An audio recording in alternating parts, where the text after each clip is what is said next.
older people here will remember this was all over the place. It's not so much, and interestingly, when Disney made a film version of it, not a cartoon, it flopped. So I was pleased about that.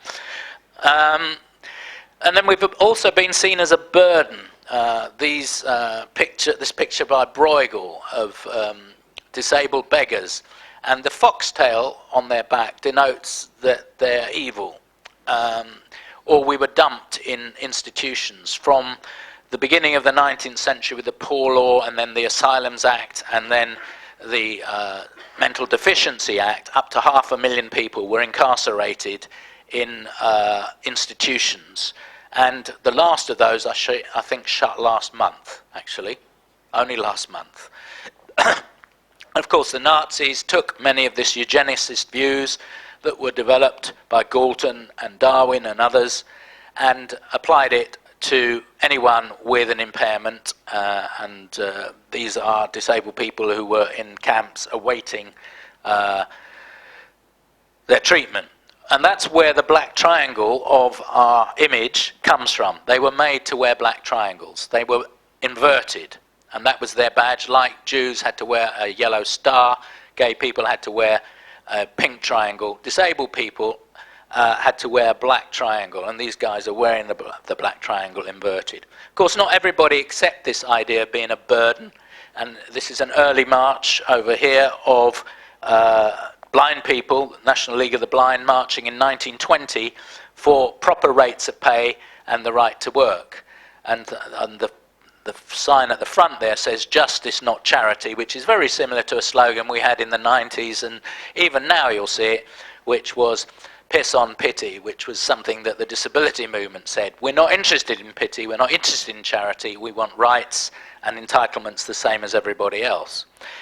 Now this comes to an ebb really in the year of the Olympics 3 years ago. On the one hand, we had Channel 4 doing really good coverage, no doubt about that, but advertising that you had to meet the superhumans. Well, I'm not sure how many disabled people here think they're superhuman. I think they're just getting on with their life with their impairments. So it wasn't particularly useful to have this division between us and either disabled people and superhumans. Is it all right, this? Yeah. Of course, when we, in 2012, we also had these headlines. So you had mixed messages coming out, and I would say those mixed messages are still there, that the majority, as they said on all these headlines, 75% of benefit claimants are scroungers. Well, that's not true. The House of Commons Library says it's less than 1%, and yet if you ask the public what the figure is, because Ian Duncan Smith and his cohorts have been very successful in getting this measure across in order to push through more than £20 billion of cuts, most people will think most disabled people aren't entitled to what they're getting now. And in fact, that graph, which is quite interesting there, shows that benefit levels, you know, things that are lost by benefits are tiny compared to tax fraud and unclaimed benefits and benefit cuts. But we've had this ambivalence going on for quite a long time now. And right, now I'm going to switch out of this, and we're going to go on to some clips now, which I think I'd like you to see which stereotype you're seeing in these clips as they come up. If you want to know which film it is, you've got a filmography in your pack.